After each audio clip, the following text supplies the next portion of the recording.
नमस्कार विद्यार्थी मित्रांनो, तर या लेक्चरमध्ये आपल्याला एचआरएम मधील जो काही आपण पॉइंट पाहत होता तो म्हणजेच काय ह्युमन रिसोर्स फॉरकास्टिंग अँड प्रोक्युरमेंट्स, म्हणजे त्याला मराठीमध्ये म्हणता येईल काय, जे काही मानव संसाधनांची पूर्वानुमान किंवा त्याची प्राप्ती, तर त्यामधील आपण जे काही आधारभूत घटक किंवा मग गुणात्मक पैलू आहेत पूर्वानुमान काढण्याबाबतीत, त्यामधील पहिला घटक बघितलेला आहे काय, कार्यविश्लेषण म्हणजे जॉब अनालिसिस. त्यानंतरचा दुसरा घटक म्हणजेच काय, तर कार्य वर्णन किंवा कार्य विवरण म्हणजे जॉब डिस्क्रिप्शन, हे आपल्याला या लेक्चरमध्ये पाहायचं आहे.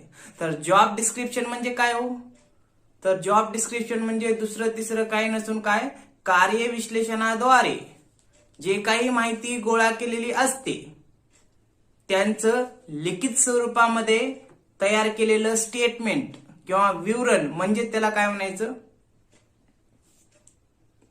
कार्य विवरण किंवा कार्य वर्णन.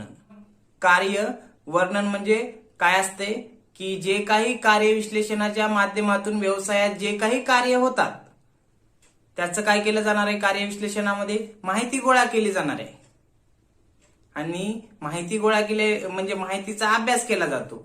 अभ्यास केल्यानंतर कार्य विवरणाच्या सहाय्याने ती माहिती लिखित स्वरूपामध्ये लिहिली जाते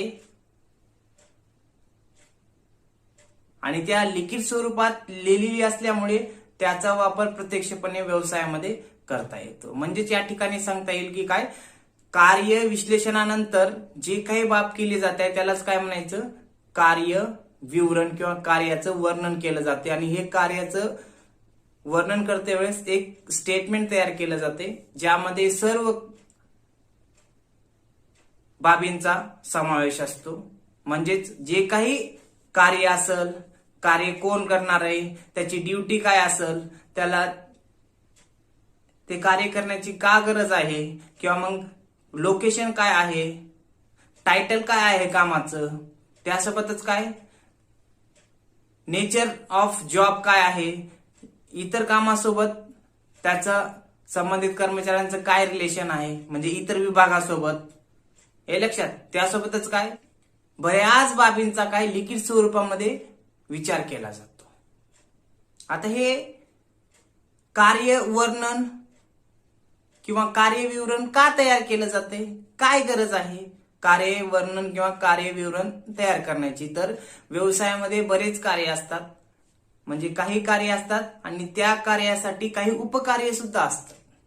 मग ते कार्य पूर्ण करण्यासाठी प्रत्येक कर्मचाऱ्याला त्यांचं काम नेमून देण्यासाठी किंवा प्रत्येक कर्मचाऱ्यांची एक कार्यानुसार आयडेंटिटी निर्माण करण्यासाठी हे काय जॉब डिस्क्रिप्शनच्या माध्यमातून एक विवरण तयार केलं जाते, हे लक्षात. त्यासोबतच पुढे सांगता येईल काय, कार्य विवरण हे लिखित स्वरूपात स्टेटमेंटच्या स्वरूपात असते त्यामुळे त्याला जास्त महत्व दिले जाते. म्हणजे काय, कार्य विवरणाला कार्य विश्लेषणापेक्षा जास्त महत्व दिलं जाते कारण त्यामध्ये कार्य जे काही केलं जाणार आहे ते लिखित स्वरूपामध्ये असते. कार्य विश्लेषणामध्ये फक्त माहिती गोळा केली जाते पण लिखित स्वरूपामध्ये मांडणी लिहिली जात नाही. ती फक्त कार्य विश्लेषणामध्ये कार्याचा अभ्यास केला जातो, पण कार्य विवरणामध्ये किंवा कार्य वर्णनामध्ये लिखित स्वरूपामध्ये ते कार्याचं वर्णन केलं जाते. त्यासोबतच पुढे सांगता येईल, जॉब डिस्क्रिप्शन हे तुमच्या कार्याबद्दल सर्वच माहिती देत असते लिखित स्वरूपामध्ये. तुम्ही कोणतं काम करणार आहात, कुठं काम करत आहात, तुमचा आयडेंटिटी नंबर काय आहे, तुम्ही कोणत्या डिपार्टमेंटमध्ये काम करत आहात, कोणत्या पोस्टवर काम करत आहात, ही सर्वच माहिती आपल्याला जॉब डिस्क्रिप्शनच्या माध्यमातून मिळत असते. त्यासोबतच आपल्याला काय, हे कार्य विवरणाची गरज का आहे का किंवा आवश्यकता काय आहे, कशासाठी आहे हे पाहणं सुद्धा गरजेचं आहे. तर बघा, पहिल्यांदा सांगता येईल काय, कार्य विवरणाची काय गरज आहे, तर नंबर 1 सांगता येईल त्याच्यामध्ये, तर योग्य व्यक्तीची नेमणूक करता येते. कार्य विवरणामुळे किंवा मग जॉब डिस्क्रिप्शन मुळे काय, जे काही कार्य आहे ते कार्य करण्यासाठी योग्य व्यक्तीची नेमणूक केली जाणार आहे. त्यासाठी सुद्धा हे कार्य विवरणावरून योग्य व्यक्तीची नेमणूक करण्यासाठी हे कार्य विवरण तयार करण्याची गरज आहे. त्यासोबतच काय, कार्याची ग्रेडिंग करता येते. जे काही कार्य दिले त्यानुसार ग्रेडिंग करता येते. कोण कोणतं काम करणार आहे त्यानुसार त्याला ग्रेड किती द्यायचा हे निश्चित करता येते. या कशावरून? कार्य विवरणावरून किंवा मग जॉब डिस्क्रिप्शनवर असते. त्यासोबतच काय प्लेसमेंटच्या वेळेस म्हणजे जे काही व्यवसायामध्ये काम असणार आहे ते लिखित स्वरूपामध्ये असणार आहे. सर्व कामाबद्दल लिखित स्वरूपामध्ये माहिती असणार आहे. मग तेव्हा जर प्लेसमेंट असेल म्हणजे भरती असेल तर अशा वेळेस हे जॉब डिस्क्रिप्शन अतिशय महत्वाचं असते. कारण जे काही कर्मचारी किंवा मग जे उमेदवार हायर करणार आहेत तेव्हा त्यांना जॉब डिस्क्रिप्शन आपण सांगू शकतो की बाबा असं असं जॉब आहे, असं असं तुम्हाला काम करायचे, ह्या डिपार्टमेंटला काम करायचे, ह्या पोस्टवर करायचे, तुमची ड्युटी ही असेल. हे सर्व माहिती त्या जॉब डिस्क्रिप्शन मध्ये असते. हे लक्षात म्हणजे प्लेसमेंटच्या वेळेस सुद्धा उपयोगी पडते. त्यासोबतच नवीन कर्मचारी जर व्यवसायामध्ये जर हायर केले असतील तर त्यांना काय त्यांची जी काही कामाची जबाबदारी आहे म्हणजे ड्युटीज आणि रिस्पॉन्सिबिलिटी काय आहे हे सुद्धा निश्चित करण्यासाठी हे जॉब डिस्क्रिप्शन उपयोगी पडत असते. तसंच पुढे सांगता येईल की कार्यासाठी बढती म्हणजे प्रमोशन आणि ट्रान्सफर सुद्धा या कार्यविवरणाच्या माध्यमातून आपण करू शकतो. म्हणजे काय? कार्यविवरणामध्ये जॉबच्या बाबतीत सर्वच माहिती देण्यात येते. डिस्क्रिप्शन मध्ये कोणतं कार्य आहे, त्याचं उपकार्य कोणतं, कोणत्या विभागात कार्य आहे, कोणती साधने वापरायची, कोणता कर्मचारी काम करणार आहे, आवश्यक कोणता आहे कर्मचारी करू शकणार, हे सर्वच माहिती असणार आहे. यासाठी काय मग एखादी कार्य करण्यासाठी कोणता कर्मचारी कौशल्यवान आवश्यक आहे हे पाहणं. जर समजा ते कार्य तो व्यक्ती करू शकत नसेल तर त्याची बदली करणं, त्या ठिकाणी दुसऱ्या व्यक्तीची काय नियुक्ती करणं हे या जॉब डिस्क्रिप्शनच्या माध्यमातून करता येऊ शकते. त्यासोबतच काय हे कार्य विवरण किंवा मग कार्यवर्णन हे फक्त एक कागद नसून काय असणार आहे, एक महत्वाचा कागद किंवा दस्तऐवज राहणार आहे. म्हणजे काय इतर कागदाप्रमाणे हे फक्त एक साधं डॉक्युमेंट नाही जॉब डिस्क्रिप्शन म्हणजे, तर हे एक अति महत्वाचं काय डॉक्युमेंट आहे ज्याद्वारे काय केलं जाणार आहे, जे काही कार्य केले जाणार आहे त्या कार्याबद्दल सर्वच माहिती लिखित स्वरूपामध्ये उपलब्ध होणार आहे. त्यानंतर पुढे सांगता येईल काय कार्य विश्लेषक काय करत असतो, कार्य विश्लेषणाच्या माध्यमातून जी काही कार्यासाठी आवश्यक माहिती आहे ती माहिती निरीक्षण करून प्रश्नावलीच्या माध्यमातून किंवा मुलाखतीच्या माध्यमातून गोळा करत असतो. हे लक्षात. आणि त्यासोबतच काय ती जी काही माहिती गोळा केलेली आहे ती माहिती एका लिखित स्वरूपामध्ये एका लिखित दस्तऐवजामध्ये किंवा कागदामध्ये ते नोंदवत असतो. हे लक्षात. त्यालाच काय म्हणायचं तर जॉब डिस्क्रिप्शन. कोणत्याही कार्याविषयी कोणतं कार्य आहे किंवा त्या संबंधित इतर उपकार्य कोणते आहेत या सर्वांची नोंद ज्यामध्ये असते त्याला काय म्हणायचं जॉब डिस्क्रिप्शन असं म्हणायचं. त्यासोबतच पुढे सांगता येईल बघा प्रत्येक कार्याचे पूर्ण वैशिष्ट्ये व गरजा स्पष्ट होतात. म्हणजे काय या जॉब डिस्क्रिप्शन वरून काय होतंय की प्रत्येक कार्य म्हणजे कोणतंही कार्य असू द्या त्या कार्यांचं काय वैशिष्ट्ये व ते कार्य करण्याची का गरज आहे हे स्पष्ट या जॉब डिस्क्रिप्शन वरून करता येते किंवा मग निश्चित होते. तसंच पुढे सांगता येईल बघा जॉब डिस्क्रिप्शन जे काही तयार केलेलं आहे त्या जॉब डिस्क्रिप्शन मध्ये कोणत्या बाबींचा समावेश होतो तर बघा पहिली बाब विशिष्ट कार्यामध्ये कोणत्या क्रिया व जबाबदाऱ्या समाविष्ट आहेत. म्हणजे विशिष्ट कार्य करायचं आहे तर ते कार्य करण्यासाठी ज्या काही कर्तव्य आणि जबाबदाऱ्या आहेत ते आपल्याला माहित होऊ शकते किंवा निश्चित करता येऊ शकते. की एखादी कार्य करण्यासाठी कर्मचाऱ्यांना जे काही सामग्री लागणार आहे त्यासोबत जे काही उपकरणे लागणार आहेत यांची सुद्धा उपयोगिता निश्चित करता येऊ शकते या जॉब डिस्क्रिप्शनच्या माध्यमातून हे सांगितले. त्यासोबतच पुढे कार्य करण्याची परिस्थिती कशी असावी. म्हणजे हे जे काही कार्यवर्णन केलं जाणार आहे कार्यवर्णनाच्या माध्यमातून एक विवरण तयार केलं जाणार आहे म्हणजे स्टेटमेंट तयार केलं जाणार आहे आणि त्यामध्ये काय कोणतं कार्य आहे कशा स्वरूपाचं आहे सर्व माहिती दिली जाणार आहे. मग अशा वेळी जे काही कार्य करण्याची परिस्थिती कशी असावी हे सुद्धा यामध्ये ठरवलं जाते. त्यासोबतच पुढे सांगता येईल इतर कार्याशी या कार्याचा कोणता संबंध स्थापन करावा लागेल इत्यादी बाबत. म्हणजे काय हे जे काही जॉब डिस्क्रिप्शनच्या माध्यमातून काय केलं जाते की बाबा एक मुख्य कार्य आहे आणि इतर सब कार्य जर असतील म्हणजे काय की एका कार्याचा संबंध इतर कार्याशी काय आहे हे सुद्धा निश्चित करता येते या जॉब डिस्क्रिप्शन मधून. म्हणजे समजा एक ह्युमन रिसोर्स मॅनेजर आहे तेव्हा त्याचा संबंध इतर डिपार्टमेंट मधील कामगारांशी किंवा व्यवस्थापकाशी होतो. म्हणजे फायनान्स डिपार्टमेंटशी त्याचा संबंध येऊ शकतो, मार्केटिंग डिपार्टमेंटशी संबंध येऊ शकतो. मग या जॉब डिस्क्रिप्शन मुळे काय होतंय की इतर कार्याशी याच्या कार्याचा कोणता संबंध आहे हे सुद्धा निश्चित करता येते. एक लिखित स्वरूपामध्ये जॉब डिस्क्रिप्शन तयार केलं जाते आणि त्यासाठी काय जे काही कार्य विश्लेषणामधील माहिती घेतली जाते आणि लिखित स्वरूपामध्ये काय स्टेटमेंट तयार केलं जाते. त्यालाच काय म्हणायचं कार्य विवरण किंवा कार्य वर्णन असं म्हणतात. त्यानंतर पुढे सांगता येईल की विशिष्ट कार्य करण्यासाठी कोणतं ज्ञान आवश्यक आहे, ते ज्ञान कोणते कर्मचारी ग्रहण केलेले असतील, म्हणजे कोणत्या कामासाठी कोणते कर्मचारी आवश्यक आहेत, ते कौशल्यवान असतील का. त्यासोबतच काय पुढे सांगता येऊ शकते की काय त्यांना कशा प्रकारचं प्रशिक्षण पाहिजे. त्यासोबतच विशिष्ट कार्यामध्ये कोणकोणते कार्य आहेत हे सर्व माहिती आपल्याला जॉब डिस्क्रिप्शनच्या साहाय्याने आपल्याला माहित होत असते. म्हणजे काय समजा विशिष्ट कार्य करायचे तर त्यासाठी कोणते कर्मचारी आवश्यक आहेत ही एक बाब. त्यासोबतच त्यांचं ज्ञान कौशल्य विचारात घेतलं जाते. त्यासोबतच काय त्यांना प्रशिक्षणाची गरज आहे का, प्रशिक्षणाची आवश्यकता आहे पण किती प्रशिक्षण द्यायचे हे लक्षात आणि कोणत्या वेळेमध्ये द्यायचे हे सुद्धा या जॉब डिस्क्रिप्शनच्या माध्यमातून माहित होते.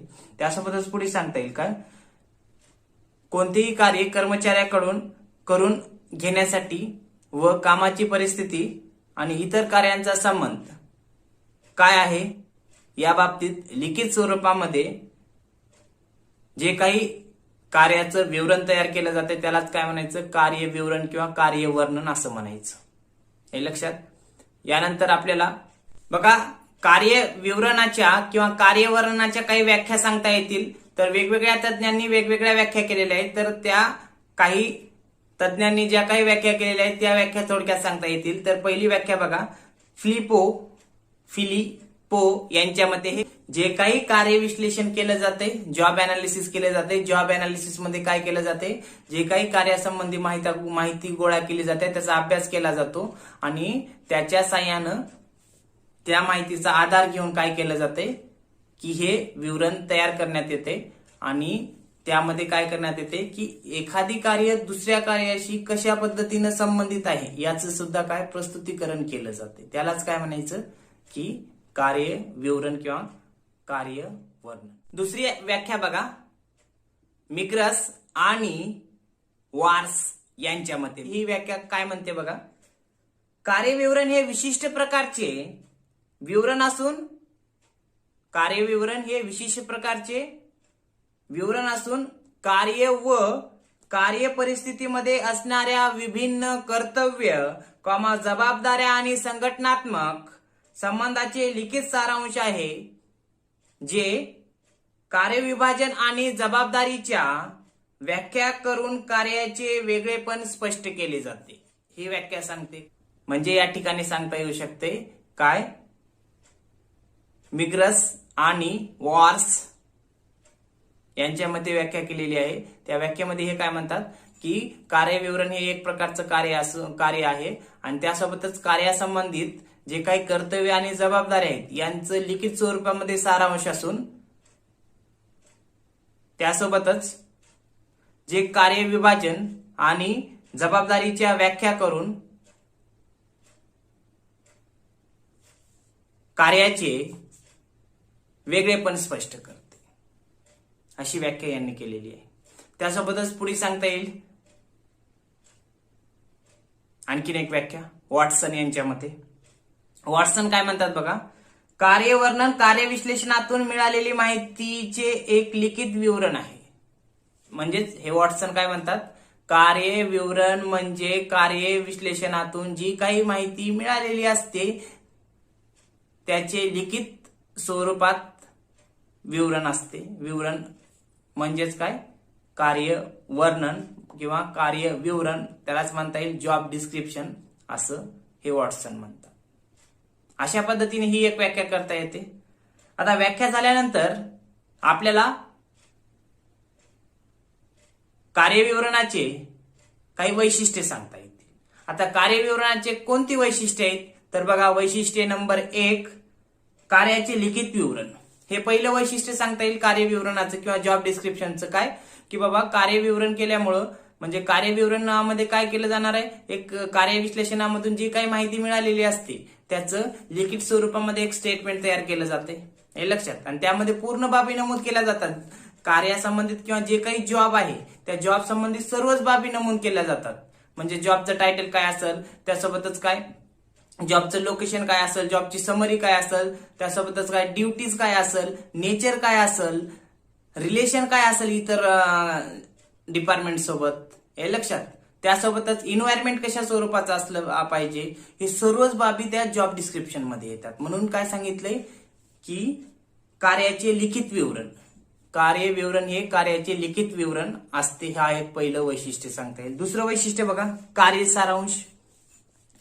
कार्यविवरणामध्ये काय केलं जाणार आहे की बाबा कार्याच्या बाबतीत सारांश असणार आहे, म्हणजे समरी असणार आहे.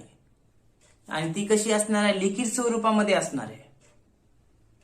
कारण कार्य विश्लेषणामध्ये जी काही माहिती गोळा केलेली असते त्या माहितीच्या साह्याने एक लिखित विवरण तयार केलं जाणार आहे. आणि त्या विवरणामध्ये काय सर्व कार्यांचं काय केलं जाणार आहे, सारांश रूपामध्ये मांडणी केली जाणार आहे. म्हणून काय कार्याचे सारांश किंवा कार्य सारांश असं हे एक वैशिष्ट्य सांगता येईल. त्यानंतर पुढील वैशिष्ट्य बघा, योग्य कार्याचे नाव.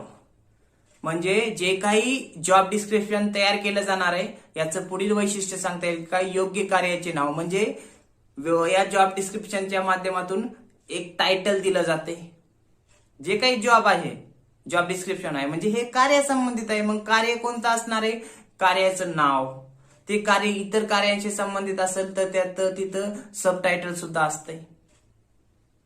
म्हणजे शीर्षक, उपशीर्षक, हे लक्षात. हे सुद्धा या जॉब डिस्क्रिप्शनच्या माध्यमातून देण्यात येते. म्हणून काय या ठिकाणी सांगता येईल की कार्य विवरण हे एक विवरणाचं एक वैशिष्ट्य म्हणजे काय, योग्य कार्याचे नाव. त्यानंतर पुढचं, कार्यासाठी कर्तव्य व जबाबदारीचा समावेश. आता या जॉब डिस्क्रिप्शनच्या माध्यमातून कोणत्या कार्यासाठी कोणता कर्मचारी आवश्यक आहे आणि त्याची जबाबदारी काय आहे, हे कार्यविश्लेषणाच्या साह्यानं जे काही कार्यविवरण तयार केलं जाणार आहे लिखित स्वरूपामध्ये, त्याच्या मदतीनं काय संबंधित कर्मचाऱ्याला लिखित स्वरूपामध्ये आपण सांगू शकतो की बाबा तुझं कार्य हे आहे आणि ते कार्य पूर्ण करण्यासाठी तुझी कर्तव्ये ही आणि जबाबदाऱ्या ही आहेत, हे आपल्याला सांगता येऊ शकते. कार्य विवरणाच्या वैशिष्ट्यानंतर या ठिकाणी पुढचा पॉइंट म्हणजेच काय, कार्य विवरणाचे महत्व आणि उपयोग हा मुद्दा पाहायचा आहे. तर त्यामध्ये पहिला पॉइंट सांगता येईल काय, कार्याचे श्रेणीयन व वर्गीकरण.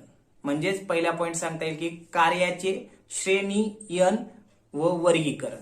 म्हणजे या कार्यवर्णनाच्या साह्यानं काय केलं जाते, जे काही श्रेणी वाईज किंवा कॅटेगरी वाईज कर्मचारी असतात मग त्यांचं काम कोणत्या प्रकारचं आहे,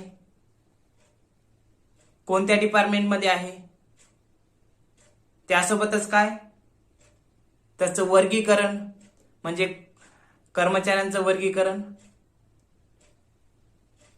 फर्स्ट क्लास, सेकंड क्लास किंवा मग जे काही अ ब कड म्हणजे प्रत्यक्ष शारीरिक काम करणारे कर्मचारी किती, त्यानंतर निर्णय घेणारे कर्मचारी किती, म्हणजे मिडल लेवलला काम करणारे किती, त्यानंतर हायर लेवलला काम करणारे किती कर्मचारी, याचं श्रेणी वाईज काय वर्गीकरण केलं जाते. त्यासोबतच काय ह्या जॉब डिस्क्रिप्शन मुळे या कर्मचाऱ्यांचं कोण जे काही कार्य आहे ते कार्य निश्चित केलं जाते आणि त्या कार्यानुसार त्यांचं वर्गीकरण केलं जाते.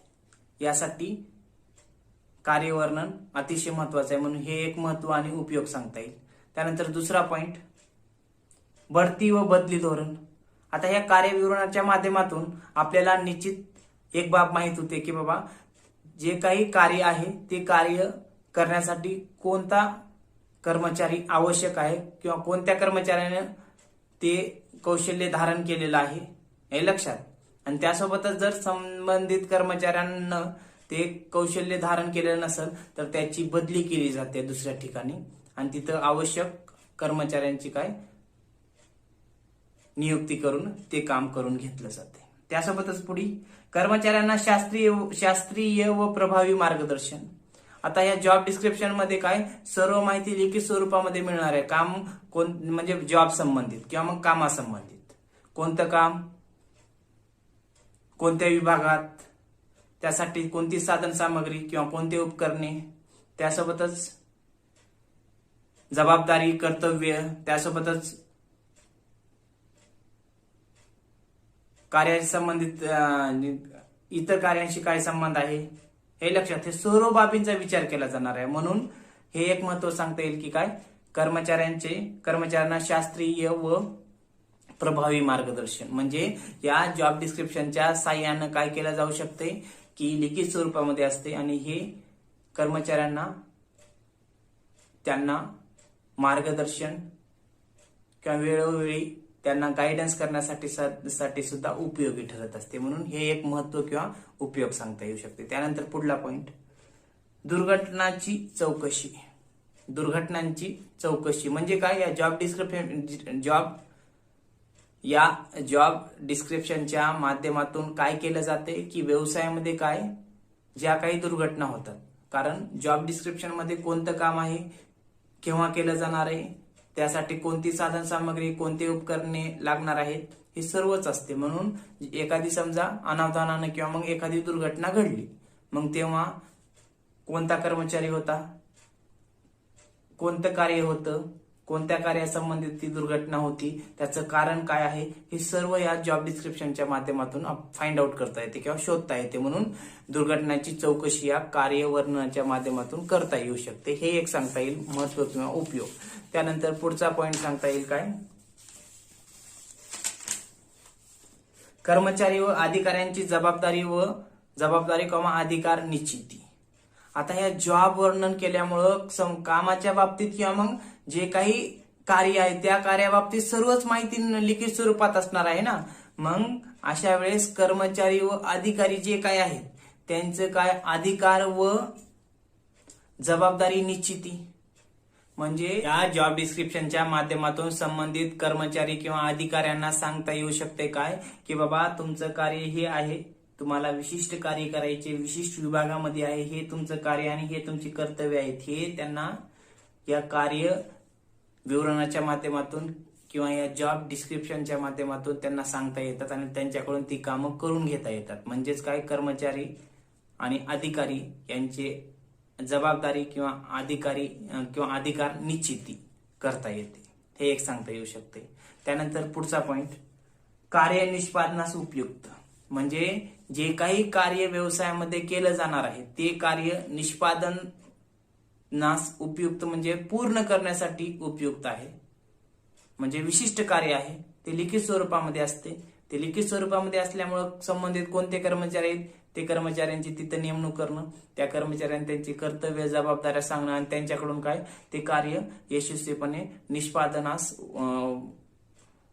पार पाडणं किंवा मग ते कार्य पूर्ण करून घेणं यासाठी सुद्धा एक महत्व किंवा उपयोग सांगता येऊ शकतं या कार्य वर्णनाचा किंवा विवरणाचा. पुढला पॉइंट समय व गती अध्ययनासाठी उपयुक्त म्हणजेच हे कार्य विवरणावरून आपल्याला पुढचं एक महत्व किंवा उपयोग सांगता येऊ शकते की समय व गती अध्ययनासाठी उपयुक्त म्हणजे संबंधित ह्या कार्य विवरणामध्ये किंवा जॉब डिस्क्रिप्शन मध्ये काय केलं जाणार आहे, लिखित स्वरूपामध्ये पूर्ण माहिती ठेवली जाणार आहे आणि त्यावरून आपल्या लक्षात येऊ शकते की एखादी काम आहे त्यासाठी कोणते इक्विपमेंट किंवा उपकरणे लागणार आहेत, त्यासोबतच किती कर्मचारी लागणार आहेत आणि ते कर्मचाऱ्यांचं किती वेळेमध्ये ते काम करू शकणार आहेत, हे सर्व बाब निश्चित लिखित स्वरूपामध्ये असते. मग अशा वेळेस जे काही कार्य आहे ते वेळेमध्ये पूर्ण केलं जाते किंवा मग ते वेळेमध्ये पूर्ण करण्यासाठी त्यांची गती कशा पद्धतीने वाढवता येईल हे या कार्य विवरणाच्या माध्यमातून सांगता येऊ शकते. कारण लिखित स्वरूपामध्ये किती कर्मचारी आहेत एवढे, किती वेळेस करू शकतात एवढे. त्यांनी जर कार्यक्षम पद्धतीने केले, त्यांची कार्यक्षमता वाढवली तर ते काम लवकर होऊ शकते. म्हणजे समय व गती अध्ययनासाठी उपयुक्त. म्हणजे त्यामध्ये सांगता येईल बघा, कार्यविवरणात मुख्य कार्य, कार्याची उपकार्य व ती कार्य करण्यास पद्धती व प्रक्रिया दिलेली असते. त्यावरून कमी वेळात अधिक काम करून घेण्यासाठी समय व गती अध्ययनाचा अभ्यास केला जातो. म्हणजे काय, या जॉब डिस्क्रिप्शनच्या माध्यमातून काय केलं जाते, कोणतं कार्य आहे किंवा त्या कार्याच्या संबंधित इतर उपकार्य कोणते आहेत हे विचारात घेऊन ते कार्य कशा पद्धतीनं लवकरात लवकर पूर्ण करता येईल यासाठी समय व गती अध्ययन केलं जाते. हे एक काय महत्व किंवा उपयोग सांगता येईल. बघा, त्यानंतर आपल्याला सांगता येऊ शकते की ह्या जॉब डिस्क्रिप्शन तयार करताना किंवा या जॉब डिस्क्रिप्शन मध्ये कोणते घटक येतात. म्हणजे हे जॉब डिस्क्रिप्शन आपण सांगितलं काय आहे, एक लिखित स्वरूपामध्ये विवरण तयार केलं जाणार आहे. मग आता हे विवरण तयार केले जाणार आहे, मग त्यामध्ये कोणते घटक असतात हे सुद्धा विचारात घेणं गरजेचं आहे. तर बघा, या जॉब डिस्क्रिप्शन मध्ये पहिला घटक म्हणजेच काय, जॉब टायटल.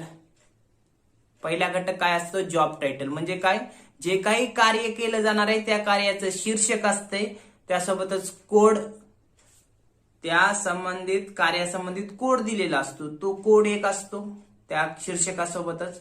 त्यासोबतच काय, job identity.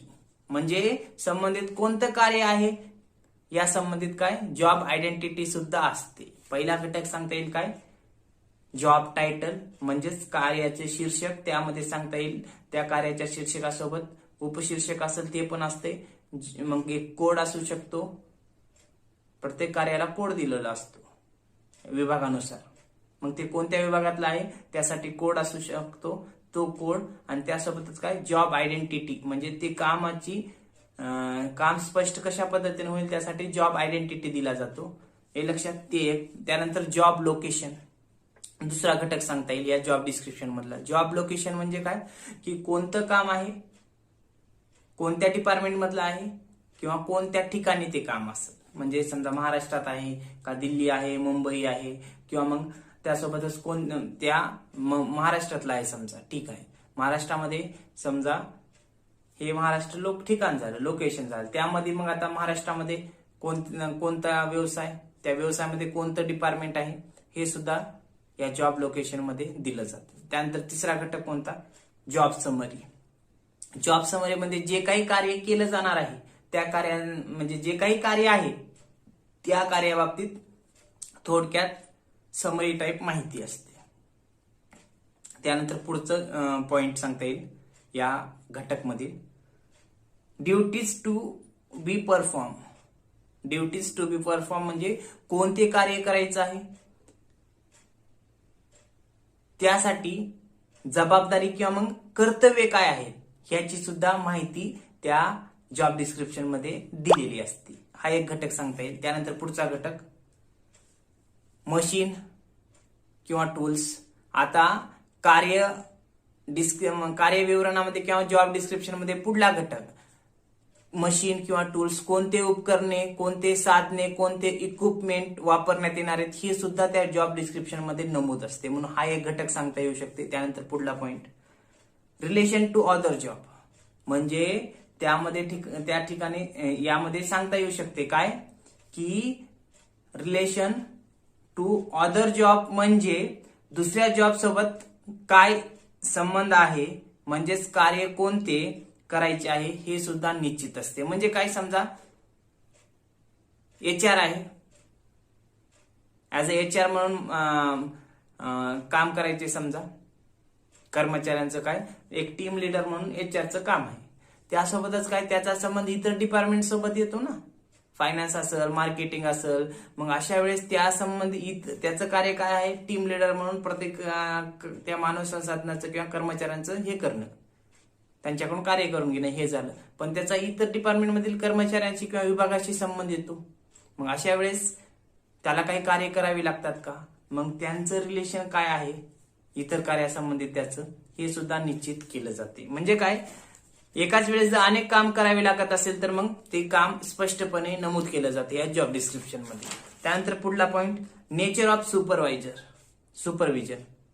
Nature of supervision मध्ये सांगता येईल की बघा, आता कार्य हे दोन प्रकारचे असतात, एक स्किल्ड आणि एक अनस्किल्ड.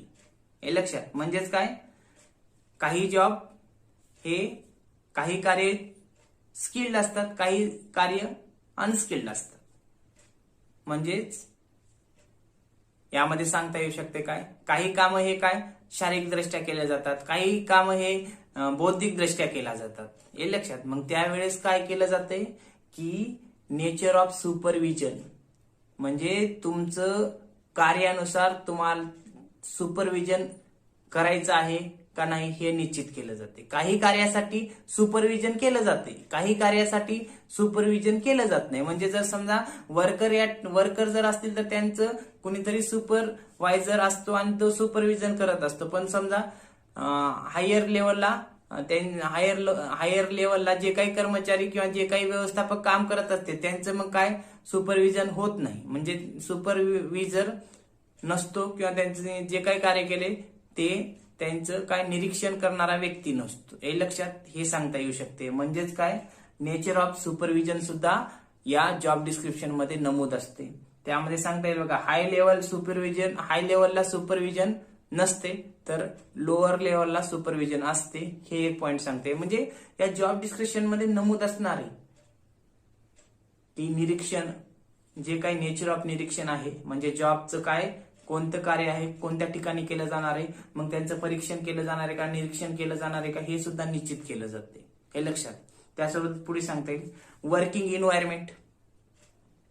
वर्किंग एन्व्हायरमेंट म्हणजे हा सुद्धा बाब किंवा हा सुद्धा मुद्दा त्या जॉब डिस्क्रिप्शन मध्ये नमूद असलेला आपणास दिसून येईल. काय की वर्किंग एन्व्हायरमेंट म्हणजे वातावरण कार्याचे कशा प्रकारचे आहे, त्यासोबतच किती तास काम करायचे, आठवड्यातून किती दिवस काम करायचे, हे सुद्धा निश्चित केलं जाते. म्हणजे थोडक्यामध्ये काय, कार्य करते वेळेस जी काही आवश्यक परिस्थिती असते, वर्किंग कंडिशन असते, ती कशा पद्धतीची असली पाहिजे, काम किती तास केलं पाहिजे, हे सर्व या जॉब डिस्क्रिप्शन मध्ये सांगता येऊ शकते. आता हे सर्व बाबी काय ह्या जॉब डिस्क्रिप्शन मध्ये असतात. आता हे काय करू आपण एक उदाहरणाद्वारे समजून घेऊ. हे लक्षात. म्हणजे समजा एक मॅनेजर आहे. मॅनेजर हे झालं जॉब टायटल, बरं का. त्यानंतर लोकेशन, ते कोणत्या डिपार्टमेंटमध्ये काम करत आहे हे झालं लोकेशन, किंवा मग कोणत्या ठिकाणी काम करत आहे शहर वगैरे ते म्हणजे लोकेशन. त्यानंतर जॉब समरी, ते मॅनेजर कोणतं कार्य करणार आहे त्या संबंधित थोडक्यात माहिती म्हणजे जॉब समरी. त्यानंतर ड्युटीज, त्या मॅनेजरची ड्युटी किंवा कर्तव्य काय आहेत हे त्या जॉब डिस्क्रिप्शन मध्ये असते. ते झालं काय पुढचा घटक. त्यानंतर सुपरविजन, आता हे जर मॅनेजर असेल तर या मॅनेजरला जर वरील ह्याच्यापेक्षा हायर लेवलला जे काही टॉप मॅनेजमेंट असेल त्यांना जर काय करायचे सुपरविजन करायचं असेल याला, म्हणजे ह्याचं काम आहे की वरी माहिती पाठवणं. मग अशा वेळेस काय करावं लागतं ह्याला की सुपरविजन करावं लागते. म्हणजे ह्याला जे काही काम दिलेलं आहे ते काम केल्यानंतर त्या कामाची माहिती वरी द्यावी लागते. मग सुपरविजन, नेचर ऑफ सुपरविजन हे सुद्धा स्पष्ट असते. त्यासोबतच रिलेशन टू अदर वर्क, म्हणजे ह्या मॅनेजरचं इतर कार्याशी काय वर्क आहे. म्हणजेच काय HR असेल तर त्या HRचा इतर डिपार्टमेंटशी सुद्धा संबंध येतो, फायनान्स सोबत किंवा मग जे काही इतर असतील. मग अशा वेळेस त्याला काही इतर कार्य करावे लागतात का हे सुद्धा निश्चित केलं जाते. म्हणजे रिलेशन इतर कार्यासंबंधित काय आहे किंवा इतर विभागासोबत कसं आहे, कशा बाबतीत आहे, कोणतं कार्य करावं लागत आहे का हे सुद्धा स्पष्ट जॉब डिस्क्रिप्शन मध्ये असते. त्यासोबतच काय अशा पद्धतीनं जॉब डिस्क्रिप्शन मध्ये हे एक उदाहरणामधील माहिती सांगता येऊ शकते.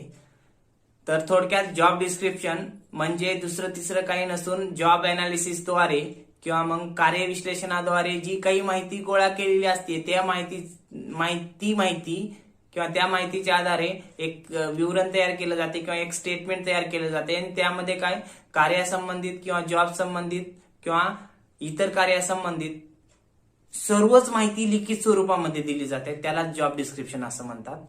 त्यासोबतच काय जॉब अनालिसिस आणि जॉब डिस्क्रिप्शन मध्ये जर काय फरक आहे हे जर पाहिलं तर जॉब अनालिसिस मध्ये काय केलं जाते, माहितीचा अभ्यास केला जातो, कार्याचा अभ्यास केला जातो. पण जॉब डिस्क्रिप्शन मध्ये त्या कार्याची माहिती लिखित स्वरूपामध्ये लिहून ठेवली जाते किंवा लिहून घेतली जाते, ते एक सांगता येईल. त्यासोबतच काय, जॉब अनालिसिस हे एक प्रक्रिया आहे, तर जॉब डिस्क्रिप्शन हे एक विवरण आहे किंवा स्टेटमेंट आहे असं म्हणता येईल. त्यासोबतच काय, जॉब अनालिसिस